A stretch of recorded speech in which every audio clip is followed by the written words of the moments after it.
रङ्गरमणीयजटा कलापम् गौरी निरन्तरविभूषितवामभागम् नारायणं प्रियमनङ्गमदापारम् वाराणसीं पुरपतिं भज विश्वनाथम। बंधुओं, एक बार एक काशी के विद्वान ब्राह्मण थे और वो भागवत को नित्य पूजन करते और पूजन करने के बाद अहरनिश वो भागवत का पाठ करते थे। भागवत का पाठ करते और एक समय क्या हुआ, उन ब्राह्मण के घर ब्राह्मणी थी, उनकी पत्नी देखी घर में कुछ नहीं है, बच्चे भी भूखे पड़े हैं और जब देखो तब ये एक किताब ले लेते हैं, जब देखो तब ये भागवत की किताब ले लेंगे और पाठ करते रहेंगे भगवान के सामने बैठकर। घर में कौन आ रहा है, कौन जा रहा है, बच्चे देखो भूखे रो रहे हैं और इनको कोई चिंता नहीं है।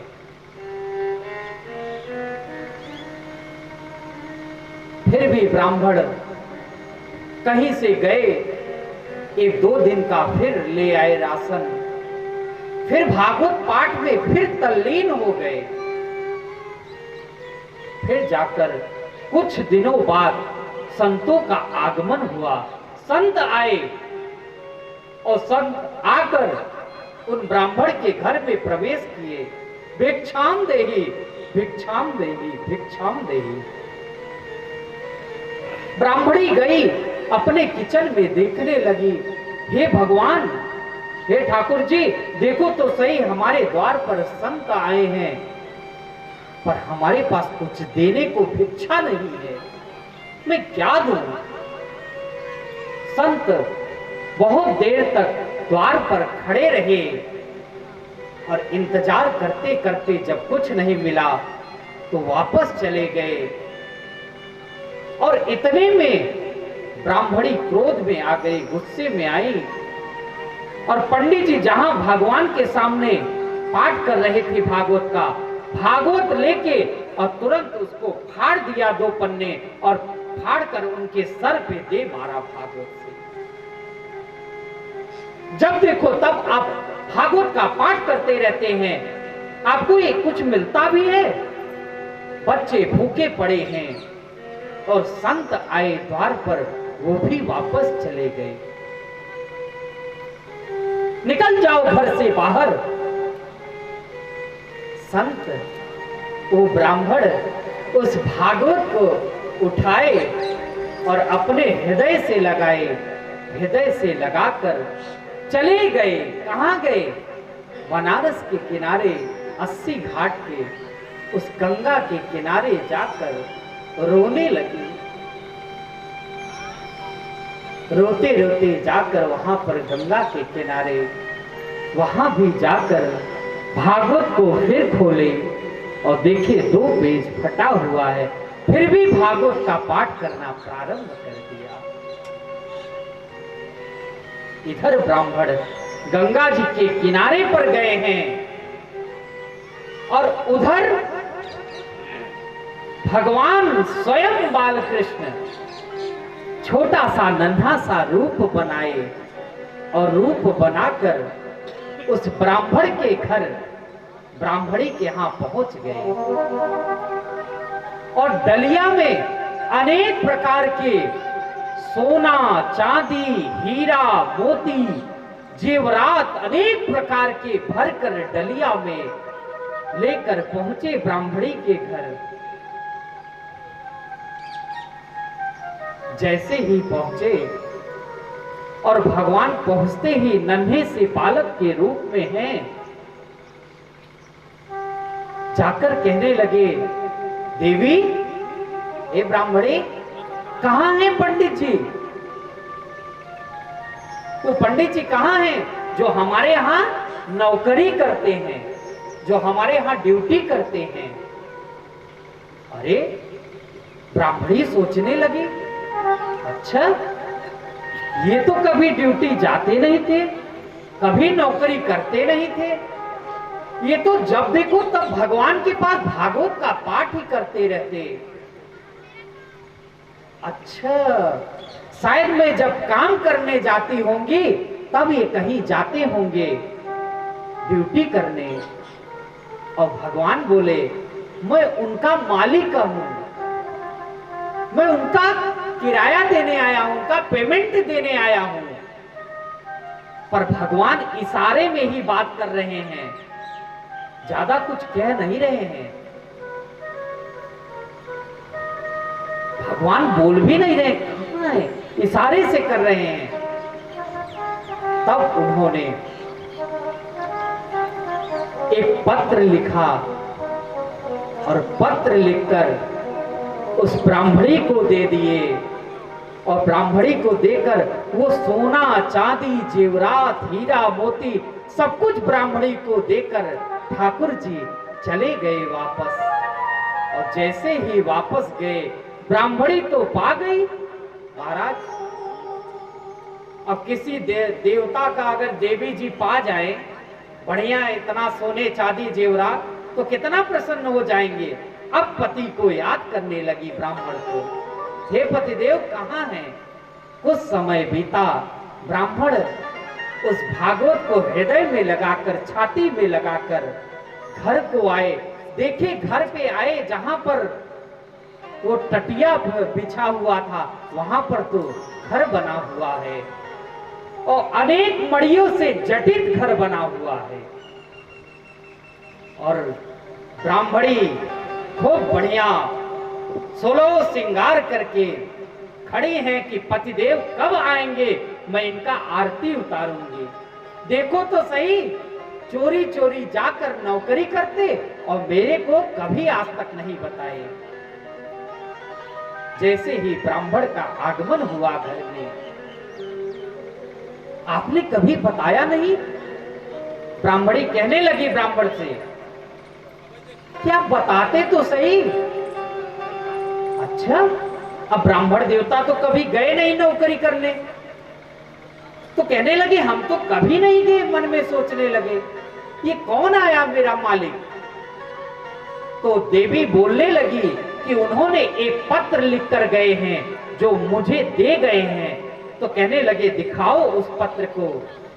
जैसे ही ब्राह्मणी ने उस पत्र को दिया है ब्राह्मण को, उसमें एक एक अक्षर में भगवान कृष्ण ढुलक रहे हैं, एक एक अक्षर में भगवान बाकी बिहारी उसमें दिखाई दे रहे हैं।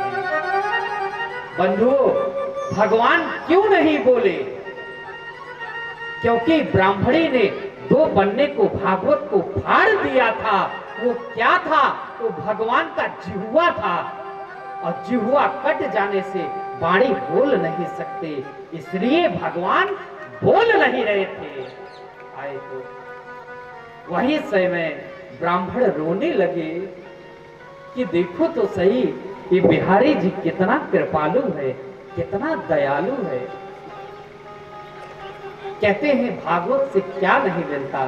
देखो, ठाकुर जी साक्षात उस ब्राह्मण के घर सब कुछ देकर चले गए।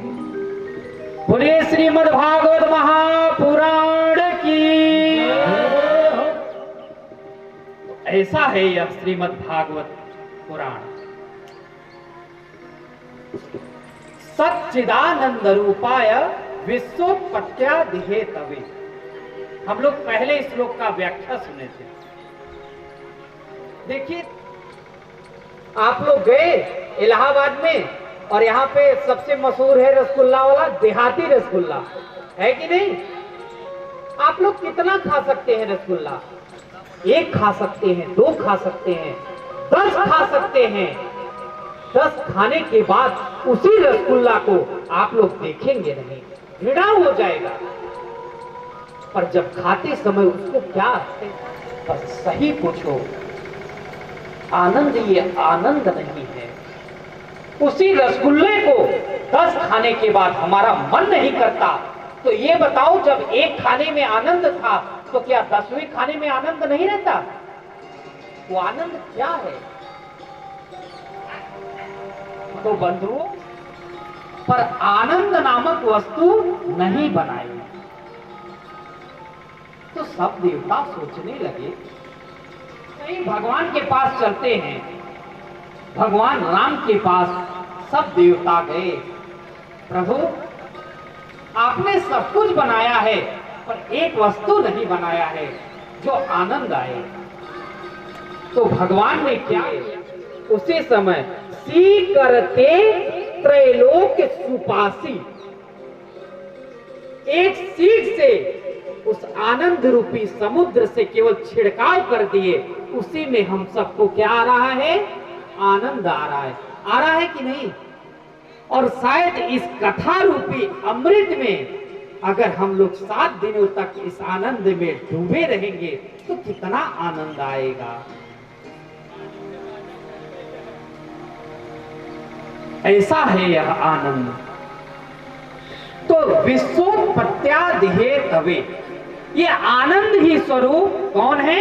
श्री कृष्ण है, परमात्मा ही है। और ये तो क्या हुआ? रूप का वर्णन हुआ। रसास्वाद कुशल सौनको प्रवीण। बंधुओं, सौनक आदि 88,000 ऋषि नैमिषारण्य क्षेत्र में बैठे हुए हैं। उसी समय श्री सूत जी महाराज का आगमन हुआ है। और जैसे ही आगमन हुआ श्री सूत जी महाराज, कैसे हैं सूत जी महाराज? सौनक महाराज कह रहे हैं, नैमिषे सूतमासीनम अभिवाद्य महामितिम।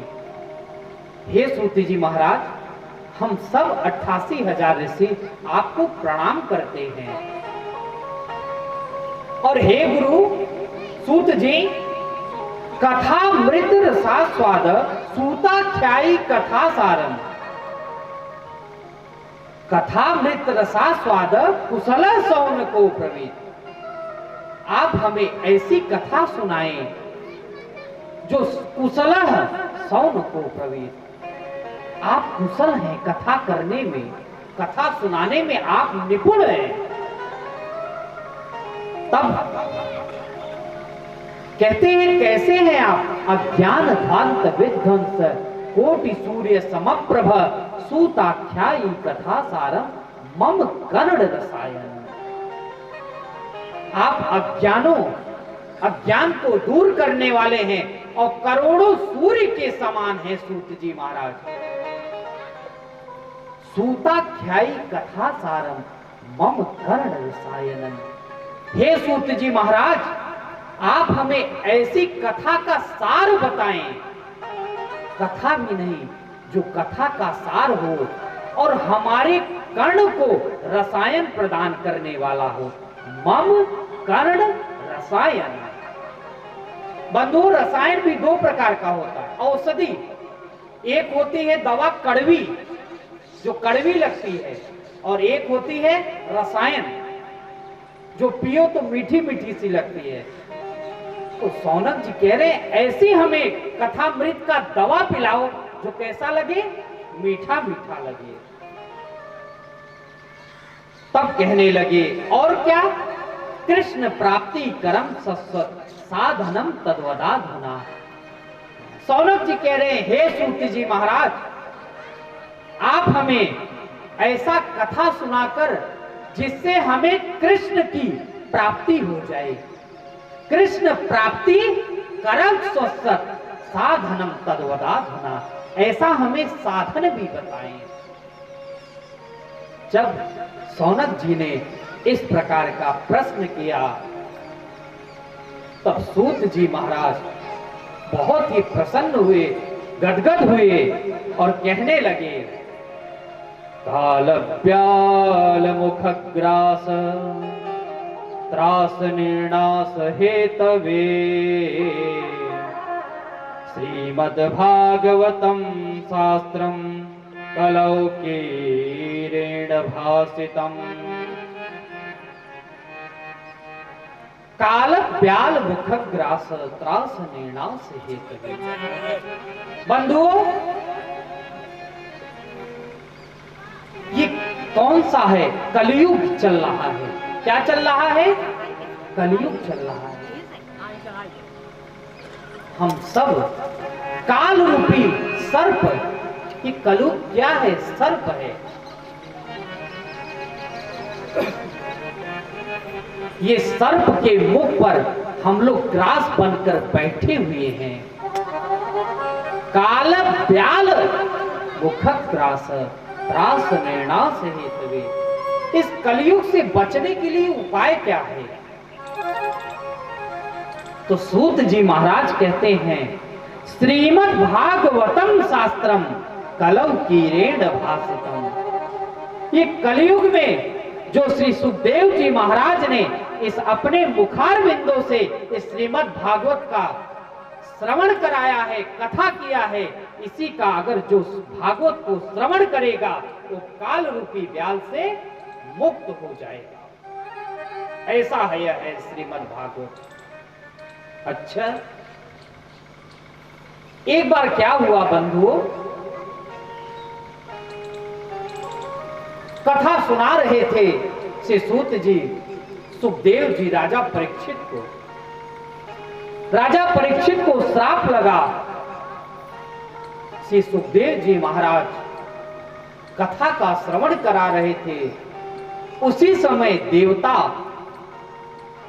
देवलोक से, ब्रह्मलोक से एक कलश लेकर आए अमृत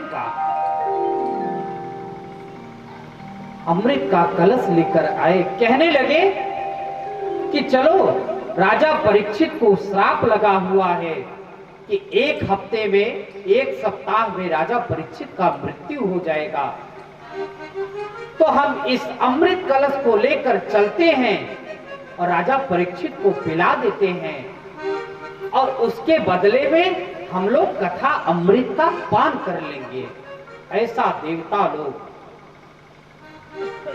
लेकर अमृत का कलश आ गए। कहां? पृथ्वी लोक पर। जैसे ही आए और आकर कहने लगे, सुधा कुंभम गृहीत्व देवास्तत्र समागमम्। आकर देवता लोग स्वकार्य कुशल सुरा, देवता लोग कर आकर सुखदेव जी को प्रणाम किए और प्रणाम कर कर अपना प्रश्न रख दिए। हे सुखदेव जी गुरु, हे गुरु सुखदेव, राजा परीक्षित को श्राप लगा हुआ है, इसलिए हम लोग ब्रह्मलोक से वो अमृत का कलश लेकर आए हैं। ये अमृत का कलश आप पिला देंगे तो राजा परीक्षित अमरत्व हो जाएंगे और उसके बदले में हमें यह जो कथा अमृत पान कराने आप जा रहे हैं वो हमें पान करा दीजिए। सुखदेव जी महाराज जैसे ही इस प्रश्न को सुनते हैं, हंसते हैं बड़े तेज से हटाके लगाकर। सुखदेव जी महाराज, वाह देवताओं, कितने तुम लोग चालाक हो और अपना कार्य करने में बड़े चतुर होते हैं देवता। अच्छा बंधु, ये जानते हो अमृत में, देवताओं के कलश अमृत में और भागवत में कितना अंतर है? देखो, अगर जब तक वो अमृत हमारे शरीर में रहेगा तभी तक, जब तक हमारा पुण्य रहेगा तभी तक हम लोग ब्रह्मलोक में रहेंगे। जैसे ही हमारा पुण्य क्षीण हुआ, क्षीणे पूणे मर्त्य लोकम विसंते, फिर इसी मृत्यु लोक में आ जाएंगे। पुनरपि जननम पुनरपि मरणम पुनरपि जननी जठरे शयनम, यह संसारे खलु दुस्तारे कृपया पारे पाहि मुरारे। इसलिए भज गोविंदम गोविंदम भज मूढ़मते। जब तक मेरा पुण्य रहता है तभी तक हम लोग ब्रह्मलोक में रहते हैं। और एक कथा अमृत ऐसा है जो अभय को प्रदान करता है, जो सीधे वैकुंठ ले जाता है। ये ऐसा अमृत है। और ये अमृत भी कैसा है मालूम है? ये देवताओं को पीने के लिए नहीं मिलता, ये बिल्कुल रखा रहता है देवताओं वहां ब्रह्मलोक में। बस उसका दर्शन करते रहो अमृत कलश का। एक बार क्या हुआ, तो एक बार 3 कंजूस इकट्ठे हुए, कहने लगे चलो कभी दान नहीं करते थे, करछना खाई में पांडे जी के यहां कथा हो रहा है, चलो चलते हैं। और गए, जाकर मार्केट में गए, वहां पर घी खरीदे तीनों ने। अच्छा, घी भी कितना खरीदे कि वो 200 ग्राम 200 ग्राम घी खरीद कर लाए। और बड़े तो तीनों कंजूस 1 महीने बाद फिर तुमने घी खरीदा था 200 ग्राम, अरे तुम्हारा घी बचा है कि नहीं? तुमने ऐसा क्या कर दिया है? तो दूसरा कंजूस कहता है ना, जब पूरी रोटी बन जाती है ना, तो हम एक लोहे का सीक लेते हैं और सीक लेकर उस जो सीसी है घी के सीसी में डुबो देते हैं और बीचों बीच रोटियों को गाड़ देते हैं। तो हम ऐसा मान लेते हैं कि नीचे से ऊपर तक सारी रोटी चुपड़ी हुई है। ए भले आदमी, तीसरा कंजूस कहता है जा, मेरा तो पूरा का पूरा घी बचा हुआ है। अच्छा, अरे भाई तेरा कैसे घी बचा है? अब लोग भी सुनकर और चकित रह गए कि भाई ये तो सीख में करके इसका कैसे बच गया 200 ग्राम घी। तो क्या कहता है मालूम है तीसरा कंजूस? कहता है कि जब सारी रोटी बन जाती है और बनने के बाद हम क्या करते हैं, सफेद सी सीसी में वो पूरा घी मतलब गरम कर लेते हैं और गरम करके सब रोटियों पर फेर देते हैं, मतलब फेर देते हैं, चुपड़ देंगे। और चुपड़ने के बाद उसका ढक्कन को खोल देंगे, सुगंध भी आता रहेगा, रोटी भी चुपड़ी गई, हमारा पूरा का पूरा घी बचा हुआ है। हे भगवान, दोनों कंजूस और दंग रह गए। देखो तो सही, तीनों कंजूस इकट्ठा भी हुए तो 200 ग्राम खरीदे। तो ऐसे ही देवता भी बड़े कंजूस होते हैं। वो जो अमृत का कलश देख रहे हैं ना, वो भी इसी घी के बराबर है। वो मिलता नहीं है पीने को, वो केवल दर्शन करने को मिलता है। इसलिए आप सबका बड़ा ही सौभाग्य है कि उस अमृत के चक्कर में न रह के ये अमृत कथा को आप लोग पान कर रहे हैं ग्राम खाई में। ये सबसे बड़ा सौभाग्य की बात है। बोलिए श्रीमद् भागवत महापुराण की। जैसे ही कथा श्रवण करा रहे थे, उसी समय श्रीमद् भागवती वार्ता सुराणाम अपि दुर्लभम। सुखदेव जी महाराज कितनी बड़ी बात कह रहे हैं। ये जो अमृत है ना, ये किसका उपाधि दिए हैं मालूम है? कांच का टुकड़ा बताया गया है। और ये जो कथा अमृत का पान कर रहे हैं, इसे मणि बताया गया है। ये हम नहीं कह रहे हैं, ये भागवत कह रहा है। वह सुधा को कथा लोके वह क्वाच को मणिर महान। ये कांच का टुकड़े से आप मणि के समान आप बदलने आए हो, भाग जाओ देवताओं। देवता वहां से चले गए। सुखदेव जी इसलिए डांटे कि अगर तुम कथा में आकर अगर बैठ जाते, कथा श्रवण कर लेते तो कोई दिक्कत नहीं, मगर तुम आदान और प्रदान करने आए हो, इसलिए डांट कर भगा दिए। तुम अभक्ता स्तांस्य विज्ञाय न ददौ स कथामृतम। तुम कथा सुनने के अधिकारी नहीं हो, कथा सुनने के योग्य नहीं हो। ऐसा डांट कर गुरु सुखदेव ने भगा दिया वहां से। अब सभी देवता जाकर ब्रह्मा जी के पास गए। जब ब्रह्मा जी के पास गए, कहने लगे, अरे ब्रह्मा जी, देखो तो सही, हम गए थे कथा श्रवण करने और गुरु सुखदेव ने मुझे उस कथा से भगा दिया। ब्रह्मा जी कहने लगे, अच्छा इस श्रीमद् भागवत में इतनी शक्ति है। अच्छा ठीक है, राजा परीक्षित 1 हफ्ता कथा का श्रवण करेंगे और श्रवण करने से देखना है कि ये परीक्षित की क्या गति होती है। जैसे ही सुखदेव जी ने राजा परीक्षित को 1 सप्ताह कथा श्रवण कराए और श्रवण कराते ही वहां से परीक्षित के शरीर से एक ज्योति निकली और ज्योति निकलते हुए ब्रह्मांडोदर को भेदन करते हुए सीधे भगवान के धाम को चला गया। तभी सब लोग देखकर विस्मित रह गए, चकित रह गए। ब्रह्मा जी, आज सभी देवता, ब्रह्मा जी ने एक तराजू मंगाया कि तराजू ले आओ। तराजू लेकर सारे संसार के साधन को एक पलड़े में रखा और श्रीमद् भागवत को एक पलड़े में रखा। भैया लघु नन्यानी जातानी गौरवेण इदम महत्, जिसका भार ज्यादा होगा वो नीचे की तरफ झुक जाएगा। श्रीमद् भागवत का भार ज्यादा रहा, वो झुक गया और सारे संसार ऊपर उठ गए। ये भागवत में इतना करण है महाराज, ये साक्षात भगवान का स्वरूप है ये श्रीमद् भागवत। ऐसा है श्रीमद् भागवत। एक बार क्या हुआ, नारद जी ने भी जब सुना, सयो मला सत्संगार्थम समायाता ददृशो तत्र नारदम। बंधु,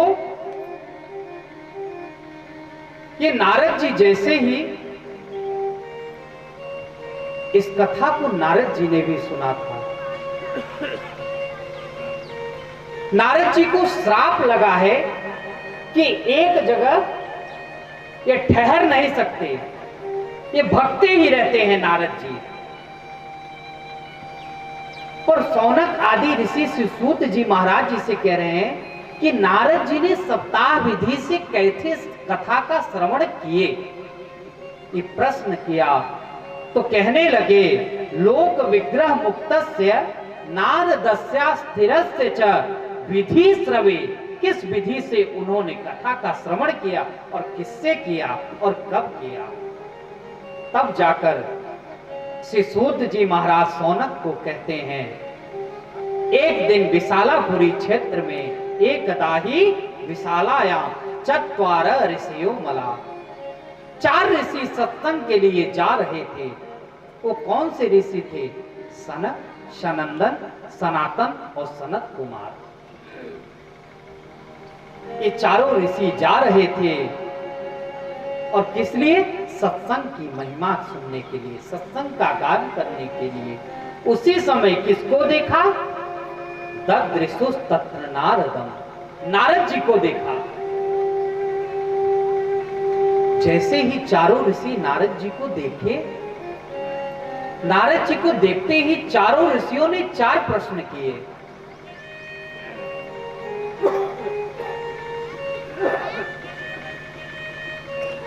क्या प्रश्न किए? कथम ब्रह्मण दीन मुख कुतश्चिंता तुरो कथम और त्वरितम गम्यते कुत्र कुतश्चागमनम तव। पहले ऋषि प्रश्न करते हैं, कथम ब्रह्मण दीन मुख। हे नारद जी, आपका मुख मलिन क्यों है? कैसे है? आपका न तो घर है, आपका तो न परिवार है, आपके तो न पत्नी है और न तो बच्चे हैं, फिर भी आपका मुख इतना मलिन क्यों है? कुतश्चा चित्तरो भवान, आप इतनी चिंता में क्यों हैं? त्वरितम गम्यते कुत्र, आप इतने भगे भगे से क्यों जा रहे हैं? और चौथे प्रश्न कर रहे हैं, कुतश्चागमनम तव, आपके जाने का कारण क्या है? तब जाकर तवेदम मुक्त संगस्य नोचितम बद कारणम। हे नारद जी, आप ऐसे संत होकर, जिसके आप जैसे संत का दर्शन करने से बड़े बड़े घर पवित्र हो जाते हैं, आप जैसे संतों का दर्शन करने से पिबन्ति नद्यः स्वयमेव नाम्भः स्वयं न खादन्ति बलानि वृक्षा। आप जैसे संत कैसे हैं? वृक्ष की उपाधि दिए हैं। जैसे पिबन्ति नद्यः, नदियां स्वयं जल नहीं पीती, पर संत दूसरे का परोपकार करते हैं, ऐसे नदियां भी दूसरे का परोपकार करता है। स्वयं न खादन्ति फलानि वृक्षा, ये वृक्ष जो हैं फल भी देते हैं, ऑक्सीजन भी देते हैं, लकड़ी भी देते हैं, पर स्वयं इस फल को नहीं खाते हैं। अम्भो धरो वर्षति नाप्त हेतु परोपकाराय सताम विभूतय, ये तो परोपकार करते हैं आप जैसे संत, और आप जैसे संतों का इतना मुख मलिन है। परम कार्यम साधुनोति यह साधु, जो दूसरे के कार्य को सिद्ध कर दे, बना दे, उसी को तो साधु कहते हैं। साधु संग। तब जाकर कहने लगे, नारद जी ने कहा, मेरे दुख का कारण हे सनक सनंदन सनातन सनत कुमार, आप जानना चाहते हो तो सुनो। तब नारद जी ने कहने लगे, अहम तो पृथ्वीं व्यातो ज्ञात्वा सर्वोत्तमामितिम् पुष्करं च प्रयागं च काशी गोदावरी तथा हरिक्षेत्रं कुरुक्षेत्रं श्रीरंगं सेतुबन्धनम् एवमादिषु तीर्थेषु मनः संतोषकारणम्। हे ऋषियों, अहम तो पृथ्वी में यातो, मैं पृथ्वी पर गया और कहां कहां अलग नहीं है। जहां सुमति रहती है वहीं पर संपत्ति रहती है, और जहां कुमति तहां विपत्ति निधान। जहां कुमति रहती है और भाइयों में प्रेम नहीं रहता, भाइयों में प्यार नहीं रहता, वहीं परिवार बिछड़ जाता है और लोग भी, भगवान भी उस घर में नहीं रहते। मैं मानता हूं आज के डेट में ये कलयुग चल रहा है, कहीं कहीं थोड़े से विवाद को लेकर भाइयों में आपस में वो सबसे बड़ा भाइयों में प्रेम बना रहता, जो आजकल की देवियां होती है ना, वो ऐसा नहीं होने देती, विवाद करा देती हैं। भाइयों में अगर प्रेम रहेगा तो इसी परिवार की तरफ फूलते रहोगे आप। इस प्रकार श्याल को बुद्धि दिखाए। नारद जी कहने लगे, हमें गृहस्थों में भी मन संतोष कारणम, गृहस्थों में भी हमें शांति नहीं मिली। आगे चलकर जब मैं घूमते घूमते कहां गया, यामुनम तटमापन्नो हरे लीला हरे भूत, मैं वृंदावन धाम में गया, जहां यमुना के किनारे कल कल कल्लोल करती हुई हम वृंदावन बिहारी जी के धाम में पहुंचे, घर पहुंचे। तब जाकर वहां पर मुझे कुछ शांति मिला, पर वहां भी शांति तो मिली, पर मैंने एक आश्चर्य देखा। अच्छा, क्या आश्चर्य देखे नारद जी? तब कहने लगे, एकदा हि तरुणी तत्र निष्कर्णा खिन्न मानसा वृद्धौ दौ पतितौ पार्श्वे निसंतान चेतसौ। नारद जी कहने लगे, मैंने एक युवती को देखा, और युवती कितने साल की है? वो 20 साल की है, और उसके गोद में दो वृद्ध बैठे हुए हैं, सो रहे हैं, लेटे हुए हैं। हमने ये आश्चर्य देखा, और मैंने जाकर उस युवती से पूछा। मैं जा ही रहा था, उसी समय वो युवती हाथ जोड़कर मेरे से पुकार करने लगे, चिल्लाने लगी। क्या कहती है? भो भो साधो क्षणं तिष्ठ मच्चिन्तामपि नाशयः। भो भो साधु क्षणं तिष्ठ, हे साधु क्षण भर मात्र के लिए आप ठहरो। जैसे ही उसने आवाज दिया मैं ठहर गया और कहने लगी मत चिंता मपिनाशय, मेरी चिंता को आप दूर करो, नाश करो। दर्शनम तवलोकस्य सर्वथा अगहरम परम, आप जैसे संतों का दर्शन करने से पाप तुरंत जलकर भस्म हो जाता है। ऐसा उस युवती ने कहा। तब जाकर नारद जी गए उसके पास और कहने लगे काशित्वम कामिमौ चेमा, आप कौन हो? नार्या का पद्मलोचना, आप कहां से आई हो? वद देवी सविस्तारम, और जो गोद में ये जो वृद्ध पड़े हैं ये कौन है? वद देवी सविस्तारम स्वस्वस्य दुःखस्य कारणम, हे देवी अपने दुख का कारण मुझे विस्तार पूर्वक बताओ तुम। तब जाकर वह युवती बोली, और वो युवती कौन थी? अपना परिचय बताने लगी। अहम भक्तिरिति ख्याता इमौ मे तनयो मतो ज्ञानया वैराग्य नामानौ कालयोगेन जर्जरौ। बंधुओं, वो युवती कौन थी? अहम भक्ति ऋतिख्याता, मैं भक्ति महारानी हूं। और ये जो दो आप वृद्ध देख रहे हैं ना, ये मेरे पुत्र हैं। नारद जी सुनकर चकित रह गए। ये आपके पुत्र हैं? माता तो 20 वर्ष की और पुत्र कितने वर्ष के? 80 वर्ष के। ऐसा कभी आप लोगों ने सुना है? सुना है कभी? बोलो ना, नहीं सुना है ना? ये तो सुना है माता 60 वर्ष की है या 80 वर्ष की है, 50 वर्ष की है, पर पुत्र 30 वर्ष का है, 25 वर्ष का, ऐसा तो सुना है। तब जाकर वो अपना परिचय दिया और कहने लगी ज्ञान वैराग्य नामानौ, इनका नाम क्या है? एक का नाम ज्ञान है और एक का नाम वैराग्य है, और ये इसलिए वृद्ध हो गए हैं काल योगेन जर्जर। नारद जी कहने लगे काल के प्रभाव से, इनका अभाव होने के कारण ये जर्जर रह गए। भक्ति महारानी कहने लगी मैं अनेक जगह से घूमते टहलते जब मैं वृंदावन धाम में प्रवेश किया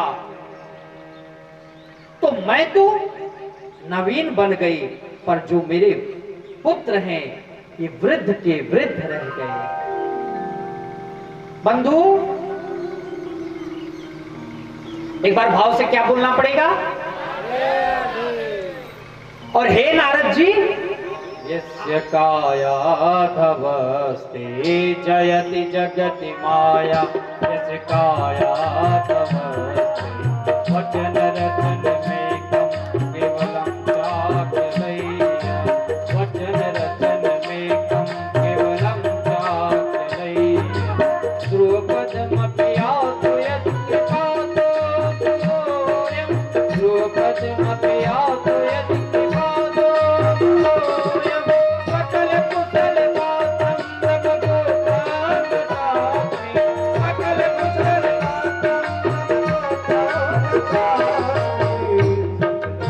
दातं प्रभुपुत्रं ददामि, सकल कुशल दातं प्रभुपुत्रं ददामि, सकल कुशल भक्ति महारानी ने स्तुति किया जयति जगति माया यस्य काया। सब दुख दूर हुए जब तेरा नाम लिया, ओ ब्रज के नंदलाला तेरा दाजो सांवरिया, सब दुख दूर हुए जब तेरा नाम लिया।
पुकारे तुझे,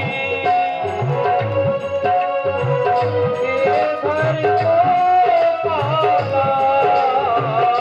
मीरा पुकारे तुझे, गिरधर को पाला।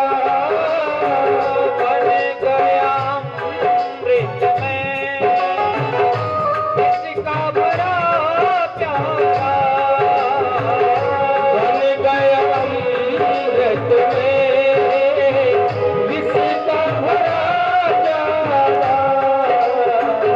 इसका बड़ा प्यारा। कौन मिठाई उसे, कौन मिठाई उसे, जिसे तूने राख लिया। सब दुख दूर तेरा नाम दुख सावरिया। सब दुख दूर हुए जब तेरा नाम लिया। ब्रज के आभार प्रहलाद की।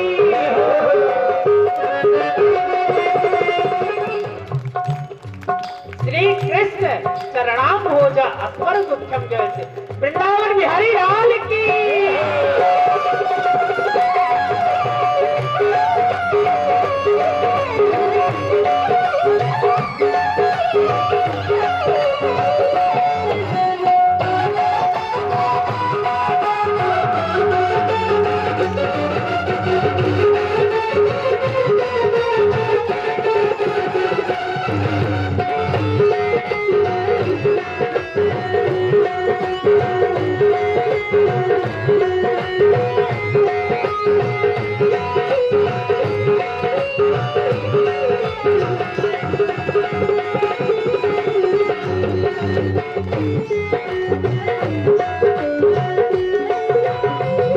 जब तेरे बोल सारे पे सारी विपदा तारी। कोई सारे पे विपदा तारी। कोई सारे पे सारी विपदा तारी। सारी विपदा और छोड़े गया गोवर सब दुख दूर होए। जब तेरा नाम लिया ब्रज के जलाला। तेरा बाजों के सावरिया। सब दुख दूर हुए जब तेरा नाम श्री आधार प्रहलाद की।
रचाओ रसिया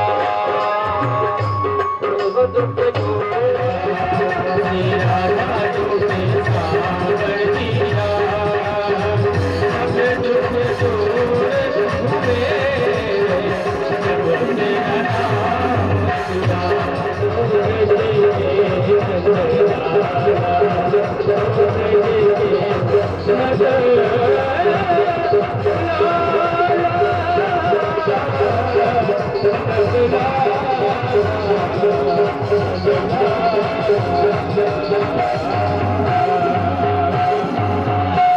श्री वृंदावन बिहारी लाल की श्री भक्ति महारानी की श्री नारद जी महाराज की आज के आनंद की जय जय श्री राधे जय जय श्री राधे जय जय राधे। एक बार भाव से क्या बोलना पड़ेगा?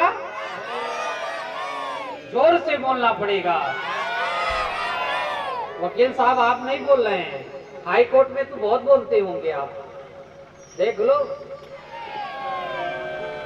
कलिना सदृशः कोपी युगो नास्ति वरानने तस्मिस्ताप। हाँ जी के पुत्र और हमसे पूछ रहे हैं सत्कर्म क्या है। कई जगह गए, कई संत नारद जी को देखकर मुकी भूता पलायत, कुछ लोग तो भाग गए कि भैया नारद जी को हम नहीं बताएंगे। अनेक प्रकार से सब लोग पहुंचे, मगर महाराज जैसे ही जा रहे थे उसी समय आप चारों ऋषि का दर्शन हुआ और यही हमारा आपका मिलन हो गया। इसी कारण से मैं घूम रहा था। सत्कर्म क्या है बंधु?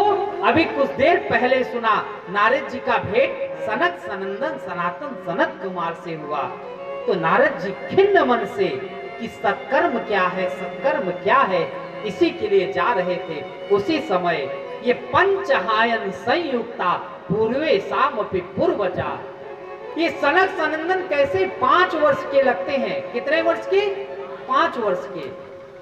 पर महाराज ये कौन है? 5 वर्ष के बालक नहीं है, पूर्वे सामपि पूर्वजा, पूर्वजों के भी पूर्वज हैं। तो बंधुओं पूर्वजों के भी पूर्वज है, फिर भी 5 साल के क्यों लगते हैं? तो कहते हैं हरिशरणम मेव ही नित्याम येषाम मुखे वचत तथा पापम तापम च दैन्यम त हरन्ति संत सज्जना। नारद जी कहते हैं हे संत, हे ऋषियों, गंगा क्या करती है? गंगा पापम, गंगा किसको हरती है? पाप को हरती है। हरती है कि नहीं? गंगा पाप को हरती है। और शशि तापम, चंद्रमा हमारे ताप को हरती है। और दैन्यम कल्पतरुस तथा, ये जो कल्प वृक्ष है ना, जो देवताओं के पास है, वो हमारी दीनता को हरता है। ये तीनों। और बंधु कहते हैं पापम तापम च दैन्यम च हरन्ति संत सज्जना। हे ऋषियों, आप जैसे अगर संत मिल जाते हैं तो पाप ताप और संताप तीनों दूर हो जाता है। इसलिए आप ही हमें कथा का श्रवण कराएं, आप ही हमें कर्म बताएं। तो कहने लगे नारद जी, ऋषियों कहते हैं सत्कर्म सूच को नूनम ज्ञान यज्ञ स्मृतो बुधय श्रीमद भागवतालाप सतु गीत सुखाधिपे। जैसे ही कथा सुनने लगे महाराज, उसी समय कथा सुनते सुनते सुनते सदा सेव्या श्रीमद भागवती कथा यस्या श्रवण मात्रेण हरिश्चित्तम समाश्रये। कथा कैसा है बंधुओं? सदा सेव्या, ये सदा सेवन करने योग्य है यह श्रीमद् भागवत। और श्रीमद् भागवती कथा यस्या श्रवण मात्रेण हरिश्चित्तम समाश्रये। जैसे ही आप सुनने का मन बनाते हैं, संकल्प बनाते हैं, जैसे पता चल रहा है ग्राम खाई में श्रीमद् भागवत का कथा 2 बजे से है और आप घर में बैठे हैं कि आज हमें कथा सुनने का मन है, आज हम जाएंगे, उसी समय हमारे हृदय में हरि चित्तम समास रहे, हरि हमारे चित्त में समा जाते हैं। सब आकर कथा का श्रवण करने लगे। और कैसे कैसे लोग, नारद जी ने प्रश्न किया, हे ऋषियों, कैसे कैसे लोग इस कथा से पवित्र हो जाते हैं। आजन्म मात्र मपिये न सठे न किच्चिन चित्तम विधाय सुख शास्त्र कथान पीता चांडाल वच्च खरवत पतते न नीतम मिथ्या स्वजन्म जननी जनि दुख भाजा। बंधुओं, कितनी बड़ी बात बोले हैं ऋषि। हे नारद जी, आजन्म मात्र मपिये न सठे न किच्चित, जो जन्म से लेके मृत्यु पर्यंत तक और अगर कथा नहीं सुनता है वो कैसा है, जो अपने जीवन में कथा को सुना ही नहीं है, सत्कर्म किया ही नहीं है, वो कैसा है, चांडाल है। भागवत कह रहा है, श्री सुखदेव जी महाराज कह रहे हैं, आजन्म मात्र मपिये न सठे न किंचित, वो सठ है और चांडाल है, चांडाल वच्च खर, वो गधा के समान है, जो कथा नहीं सुना हो, सत्संग नहीं किया हो, सत्कर्म नहीं किया हो। और श्री कृष्ण गोविंद हरे मुरारे नाथे तिना मान मोर वदंते, नाथे तिना मान मोर वदंते। श्री कृष्ण गोविंद हरे मुरारे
महापुराण की जय हो।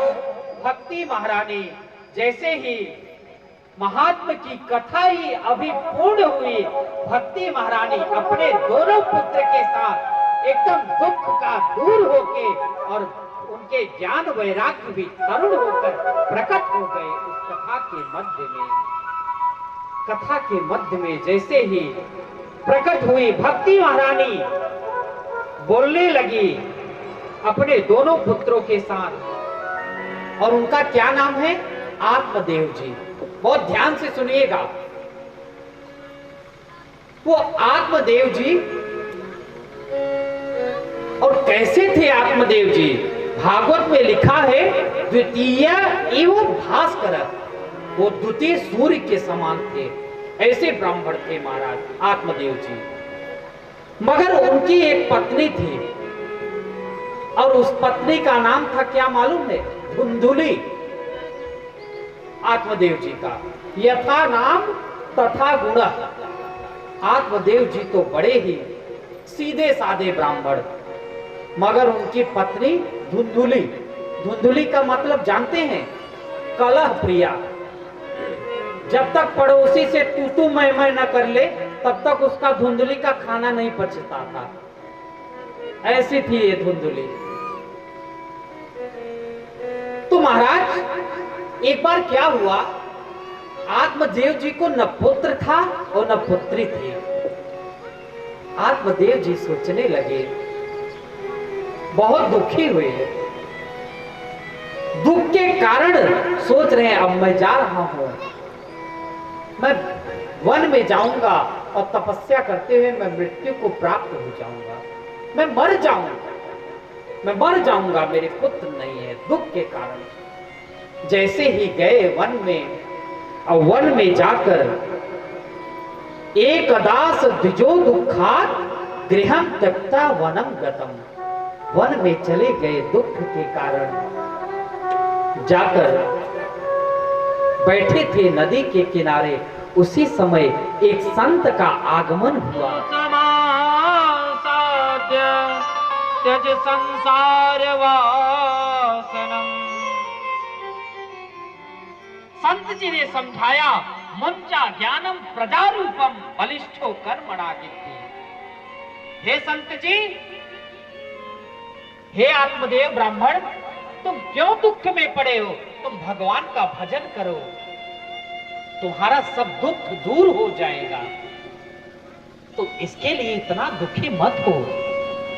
जब इतनी बात कहे तो पंडित जी क्या कह रहे हैं आत्मदेव जी, आप तो संत ठहरे, आप क्या जानो पुत्र और पुत्री। कहने लगे, गृहस्थ सरसो लोके पुत्र पौत्र समन्विता। आप गृहस्थ धर्म को नहीं जानते हैं, कितना सुख होता है गृहस्थ धर्म में। ठीक है, मगर मैं आपके माथे को देखकर, भाल को देखकर कहता हूं, सप्त जन्मावधि तो पुत्रो नहीं वच। हे आत्मदेव जी, आपके भाल को देखकर लग रहा है आपके एक जन्म में नहीं, 2 जन्म में नहीं, 7 जन्म तक आपको न पुत्र होगा न पुत्री होगी। 7 जन्म तक। अब आत्मदेव जी 7 जन्मों तक बता सकते हैं, तो इनकी कृपा से मुझे पुत्र भी हो सकता है। कहने लगे, अगर आप आशीर्वाद नहीं देते हो, आप हमें पुत्र नहीं देते हो, मैं अपना प्राण को यही आपके चरणों में त्याग दूंगा। जब ऐसा कहे, मैं अपने प्राण को आपके चरणों में त्याग दूंगा, संत सोचने लगे, मुझे ब्रह्म हत्या का पाप लगेगा, दोष लगेगा। अब सोचने लगे मैं क्या। उन्होंने एक अपने झोले में से, अपने बैग से मंत्र को अभिमंत्रित किया उस फल में, और फल निकालकर दे दिए। कहने लगे, ले जाओ, ये अपनी पत्नी को इस फल को खिला देना, और खिलाने के बाद आपके जरूर पुत्र होगा। ऐसा आशीर्वाद दिए। आशीर्वाद देकर संत चले गए। आत्मदेव जी उस फल को लेकर बड़ी प्रसन्नता के साथ खुशी होकर दौड़कर आए। अरे सुनती हो? महाराज दौड़ के तेज से आई, देखती है, कहते अरे सुनो तो सही, मुझे एक संत ने, तपस्वी संत ने मुझे एक फल दिया है, और सुनो, इसको खाने से आपको पुत्र होगा। अरे राम राम, सर पे हाथ रखा धुंधुली ने, कहने लगी, हे भगवान, ऐसे गला फाड़ के चिल्ला रहे हो जैसे होली आने वाली है, 9 लखा हार लेके आए हो। अब वो तो धुंधुली थी ना पत्नी, कलह प्रिया थी, धुंधुली को दे दिया फल। पत्नी ने उस फल को लेकर, ठीक है मैं खा लूंगी, अभी नहा धो के और इस फल का पूजन उजन करके ठाकुर जी के चरणों में समर्पण करके फिर से इस धुंधुली की। तो धुंधुली कहने लगी, अरे बहना, ये पड़ोसी, सुनो तो सही, ये हमारे पति ने दिया है फल, तो खा लेगी तो भी पुत्र होगा, तेरा कल्याण होगा, तेरे घर में और भी सुख होंगे। और अगर नहीं भी होगा तो क्या फल खाने से तेरा शरीर तो नहीं खराब होगा? तो कही हाँ बहना, ये बात तो सही है। अच्छा ठीक है। उसी समय पड़ोसी चली गई। अब कहने लगी, प्रिया है ना, अगर कहीं 4-5 साल रह गया गर्भ में, तब तो मैं किसी से लड़ भी नहीं पाऊंगी, अब के भाग भी नहीं पाऊंगी, मैं दौड़ नहीं पाऊंगी। और क्या सोच रही है कि मेरा खाना भी कम हो जाएगा। अनेक प्रकार से कुतर्क सोचने लगी। बहन चली गई। बहन के जाने के, वो पड़ोसी के जाने के बाद उसकी सगी छोटी बहन आई। उसी समय छोटी बहन आई, कहने लगी, अरे बहना तू सही आई, सही टाइम पे। अच्छा, और इसके एक भी पुत्र नहीं थे धुंधुली के, पर धुंधुली के आत्मदेव जी के पास बहुत पैसे, अपना पुत्र जो इस बार होगा मैं अपनी बड़ी बहन को दे दूंगी। और बड़ी बहन तो लक्ष्मण जी को लंका बड़ा पसंद आया, सोने की लंका। कहने लगे, भैया ये अपी स्वर्णमयी लंका, ये सोने की लंका नमे लक्ष्मण रोचते। तुम्हें तो भले ही पसंद आ रहा हो, मगर नमे लक्ष्मण लोचते। तो अच्छा पसंद क्या है? जननी जन्मभूमि स्वर्गात् अभिगरीयसे। मुझे तो जहां मेरी माँ है, जहां मेरी अयोध्या है, वही मेरे लिए स्वर्ग है। इसलिए गोकर्ण जी भी अब अपने घर में आए। जैसे ही घर में आते हैं तो देखते हैं वहां वो जो प्रेत बना है ना, वो भेड़ का आकार बन रहा है, कभी भैंस का आकार बन रहा है, अनेक प्रकार के जानवरों का आकार बन रहा है महाराज। तुरंत उन्होंने अपने कमंडलू से जल निकाला और जल लेकर जैसे ही अभिमंत्रित किया, तुरंत वह प्रेत बोल पड़ा, अहम भ्राता त्वदीयोऽस्मि धुंधुकारेति नामतः स्वकीयेनैव दोषेण ब्रह्मत्वं नास्ति। बंधुओं, अच्छा ये बताइए, अगर किसी की 5 कन्याएं हैं, का 5 कन्याओं का विवाह नहीं करते हैं? बताइए, करते हैं कि नहीं? 5 कन्याओं का करते हैं ना। और किसी की 2 कन्याएं हैं तब भी करते हैं।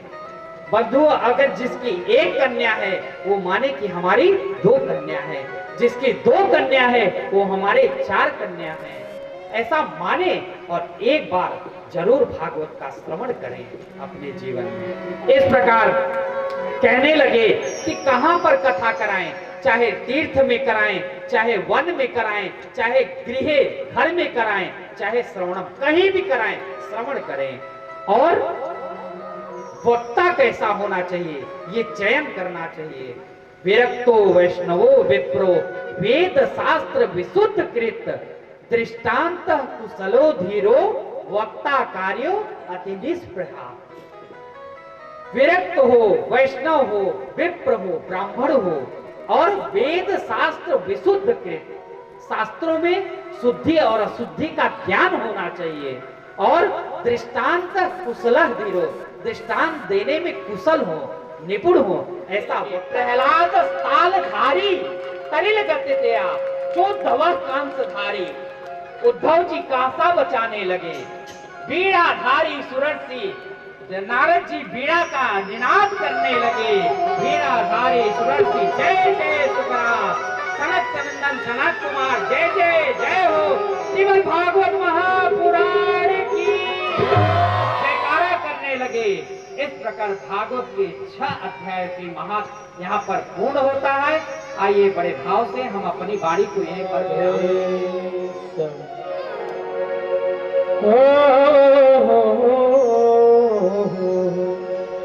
लगे है तो सुनना,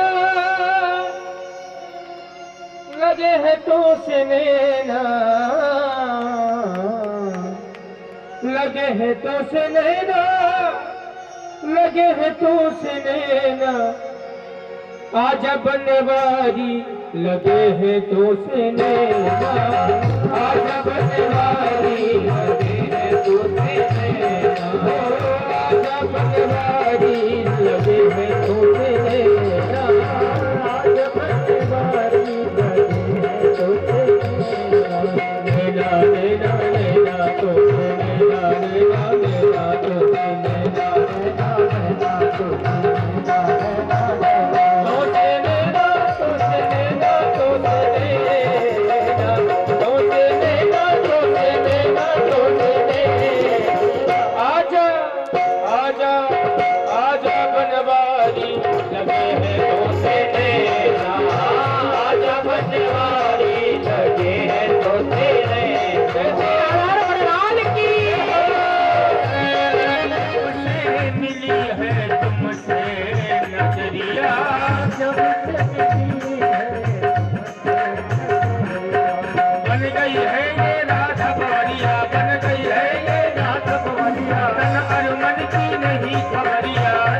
मन की नहीं खबरिया हो गया चैना। आजा आजा आजा बनवारी लगे है तुझसे नैना। आजा बनवारी लगे है तुझसे नैना। लगे है तुझसे नैना, लगे है तुझसे नैना, लगे तुझसे नैना, लगे तुझसे।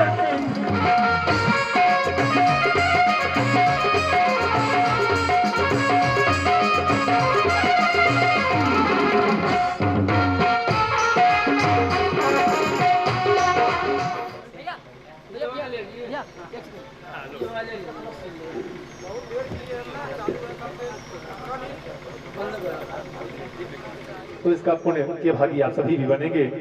तो इस कथा में एक बार पुनः आए हुए समस्त गणमान्य लोगों का मैं मंच के माध्यम से मिश्र मंच जुड़वा भाई प्रणाम करता हूँ। आइए एक सुंदर सी रचना, एक सुंदर सी प्रस्तुति आप सभी के बीच में। आप सभी एक बार प्रेम से बोलिएगा राधे राधे। बोले गंगा मैया की, बोले तीर्थाज प्रयाग की। आइए आज की प्रथम प्रस्तुति आप सभी के बीच में बहुत ही सुंदर भाव में, बहुत ही सुंदर रचना।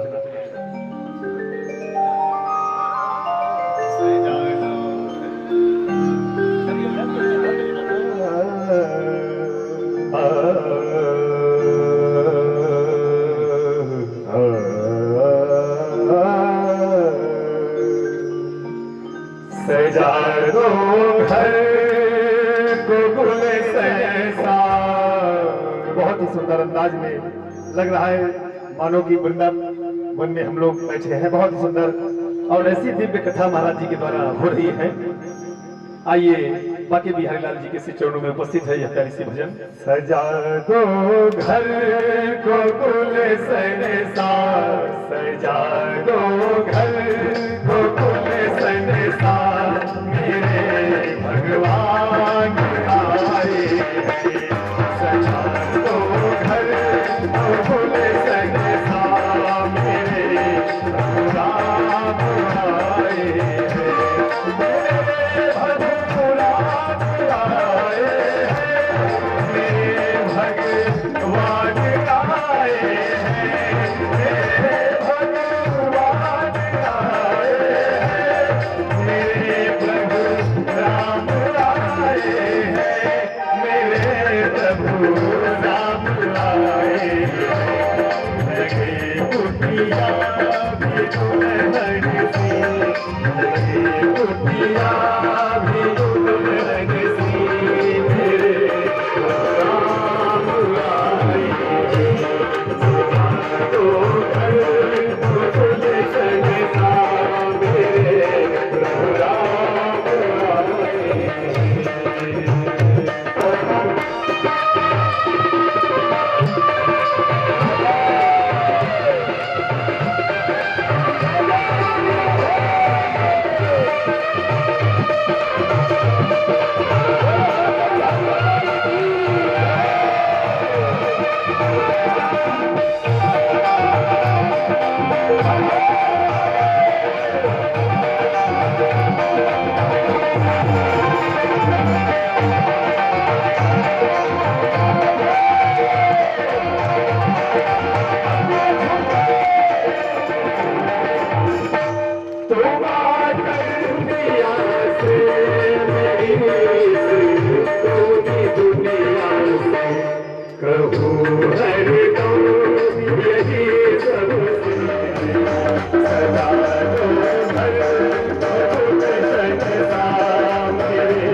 राम रतन धन पायो, जी मैंने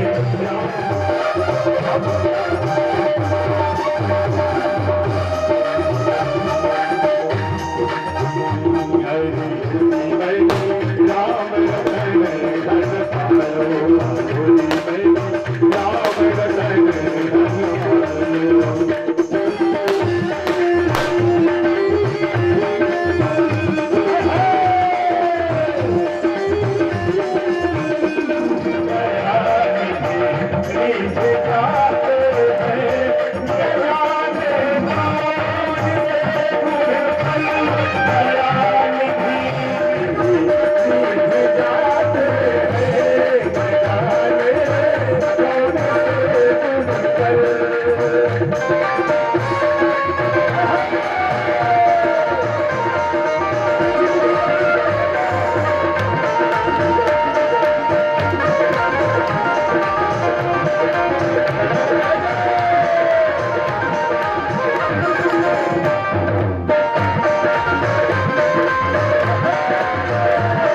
जाइए, आइए आज की अंतिम प्रस्तुति आप सभी के बीच में, इसके बाद महाराज जी के द्वारा आप सभी के बीच में बड़ी सुंदर सी आरती होगी।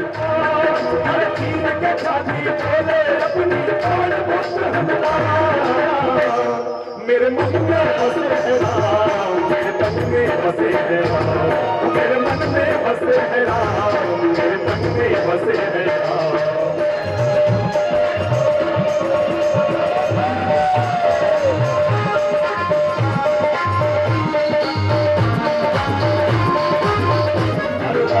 से नारे गिरावर जी से ना घबराई, हर पल में चमकते हनुमान ने लंका में आग लगाई, हर बानर से नारे में आग लगाई। बोले उनके साथ मिल गए और काय भगवान, अरे बोले उनके साथ मिल गए बसे है राम, मेरे मन में बसे है राम, मेरे मन में बसे है राम। तीन के साथी बोले अपनी बात मेरे मन में बसे है राम, मेरे मन में बसे है राम। और सुंदर आनंद दे दिए। देखो कथा और भजन दोनों प्रवाह हुआ आज पहले ही दिन।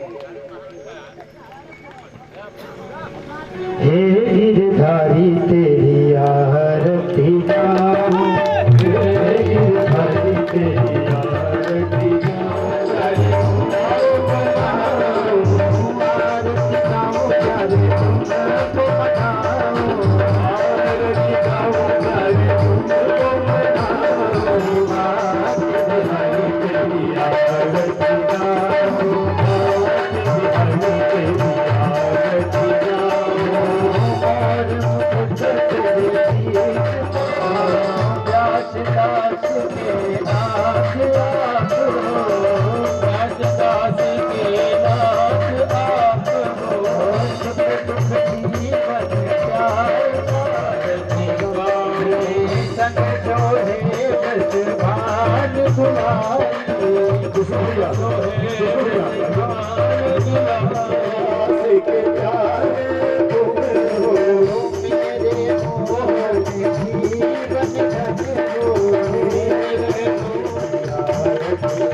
हरि ओम देवो शांतिरंतरिक्षं शांति पृथ्वी शांतिरापः शांतिरोपदयः शांति वनस्पतयः शांतिरुष्मे देवाः शांतिर्ब्रह्म शांति सर्वं शांति शांतिरेव शांति सामा शांतिरेव वासुदेवाय धीमहि तन्नो विष्णुः प्रचोदयात्।